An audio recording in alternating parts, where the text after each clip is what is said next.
Broadcasting live from Youngville, North Carolina and Ontario, Canada, this is Got Mead Live, a weekly show where Vicky Rowe and AJ Airmans bring you the mead news, meadery info, and mead-making discussions from all over, talking with mead makers, mead owners, industry mavens, and influencers.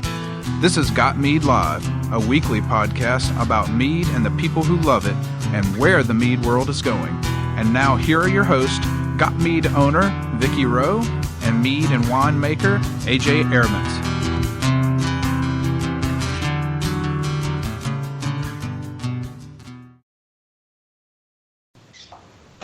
Live from the den of the Puppies of the Apocalypse, the TARDIS in Miami, and the Bunny Pen in Ottawa, Canada, but not Australia this week because Hamish has to work. It's Got Mead Live. Welcome to the show, and let's take this show on the road.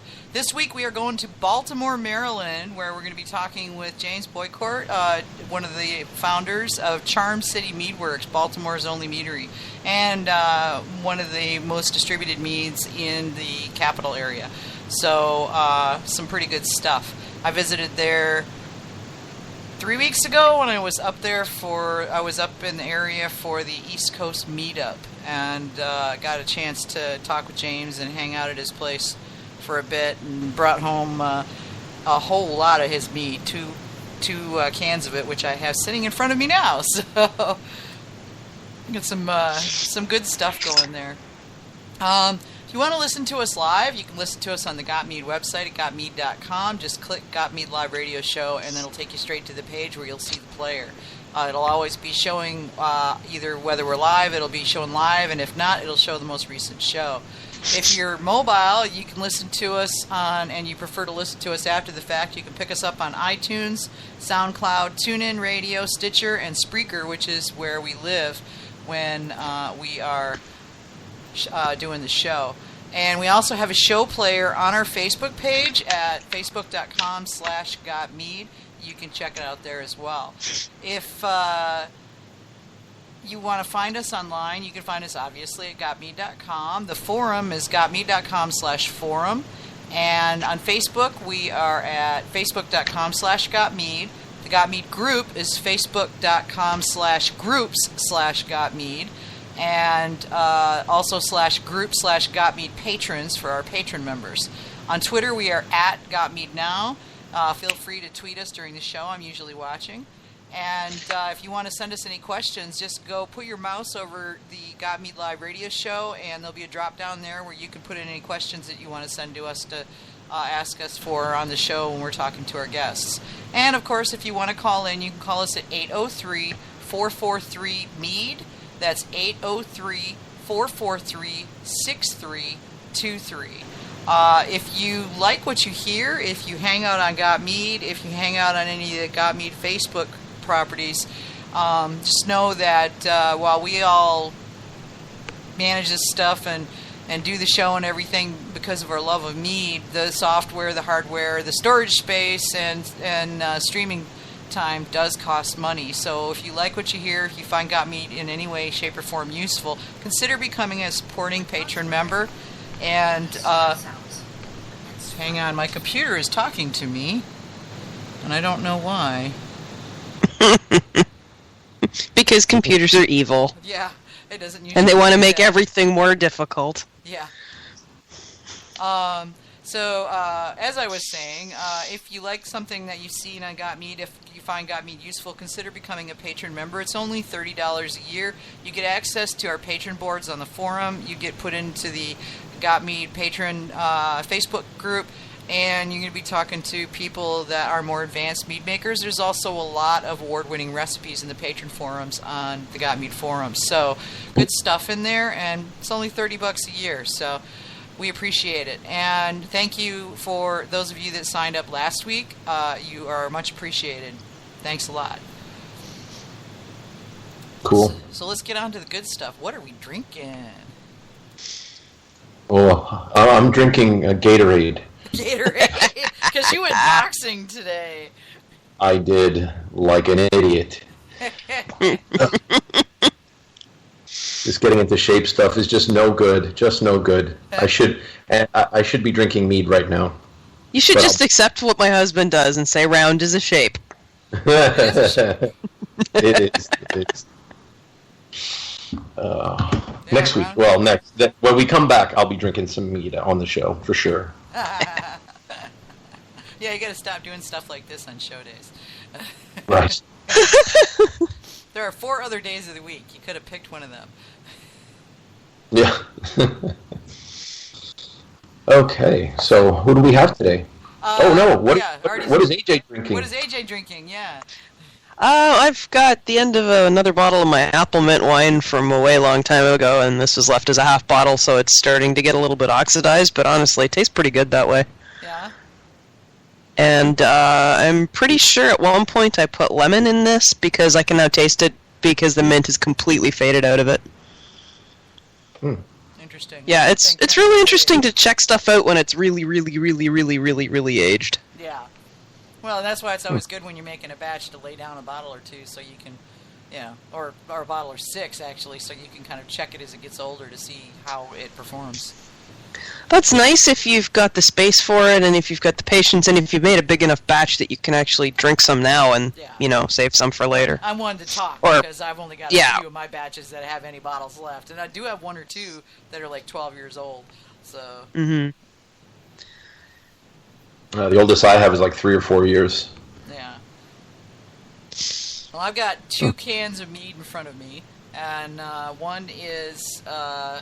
the Charm City Meadworks, because, hey, we're talking to them today, so I figured, for once, open a can of mead as somebody who we're talking to. And this one, I've got a raspberry coconut. It's really interesting, because the nose has got, first you get the coconut and then the raspberry, and then the honey's kind of behind it. The fruity flavors come out first. And it tastes really good. I mean, I could see getting in a lot of trouble with this. It's really refreshing, and it's and it's well integrated. So it's a session mead, so it's not super dangerous or anything.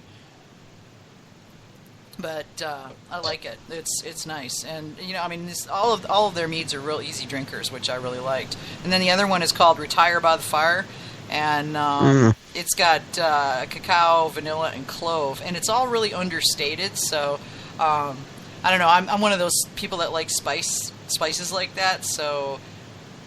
I would have loved to see it be more spicy, but I think in a session mead that would be too much. So I think he did it well to keep it understated and and kind of mellow. Well, that's cool. Yeah, but and the longer it sits, the more it opens up, and the cacao comes up first, and then the vanilla is like kind of backstopping that, and the clove is just kind of a real thin thread in there. So you don't want too much clove and make your tongue numb. So. Yeah. And does it finish honey or? Yeah, there's a real light honey finish in it. In the session meads, depending on the on where they leave it, he takes his stuff mostly dry. So it takes that down. You don't get as much honey as you do if they leave it sweet.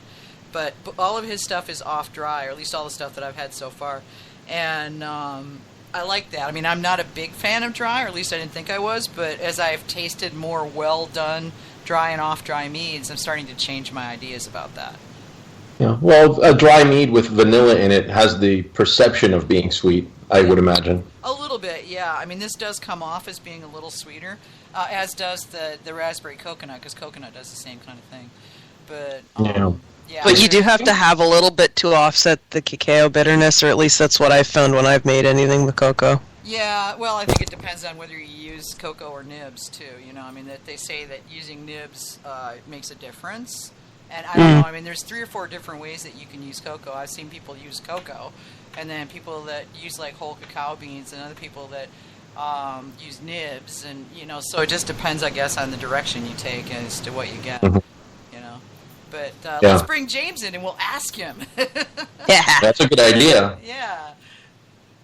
So we're going to get him to come on now. Hopefully he's by the phone. Are they sparkling? Hi, James. Hey, how are you? Pretty good. Hey. Welcome to Got Me Live. Pretty excited. Yeah. Well, I've got a can of Retire by the Fire and raspberry coconut sitting in front of me, both of them open, so I'm like alternating. Two-fisting it. Oh, yeah. Very nice. Oh yeah, double-fisted drinker. I have to. James just gave me a pile of meat. I got to work my way through this stuff. Well, that's the when you come to visit, that's the only way you got to treat Vicky Rowe. Ah, thank you.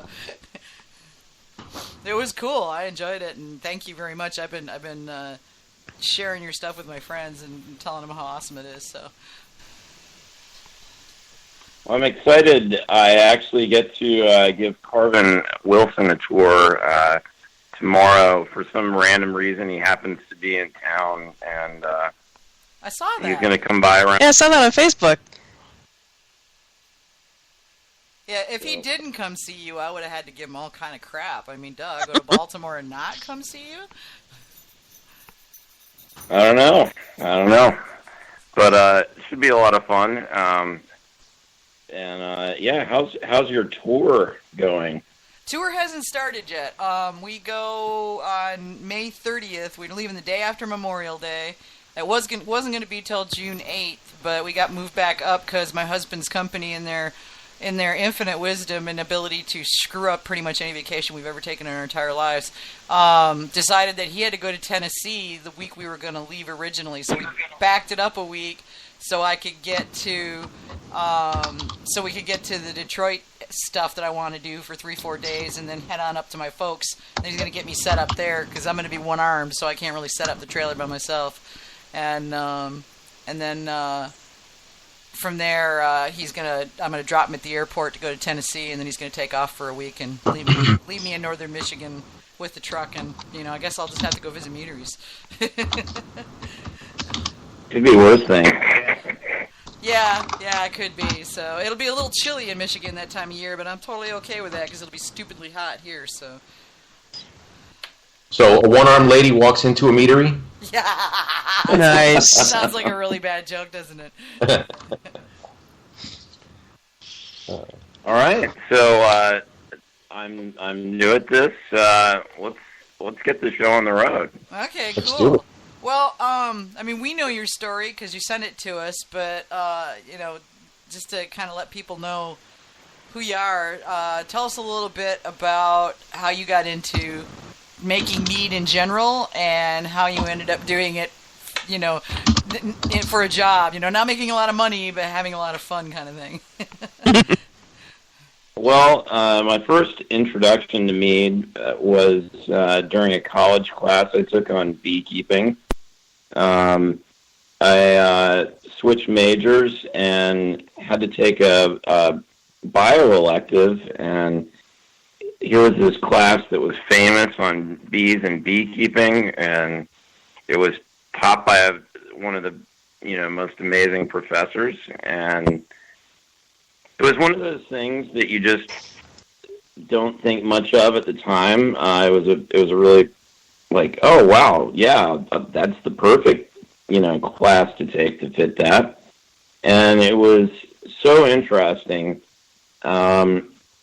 that the friends and I who took the class ended up continuing on through several levels of entomology classes, and ended up becoming the master beekeeper certification program through North Carolina. We got that and had a lot of fun. But the mead making demonstration in class seemed pretty interesting because I was doing a little bit of homebrewing at the time. And fermentable sugar and some knowledge on how to utilize it. Of course I'm going to make mead with a bunch of honey lying around. It's the only way to go. So, as time went on, there wasn't a whole lot available out there on the market unless you went to a real specialty liquor store back when I was in college, and there wasn't a whole lot of information out there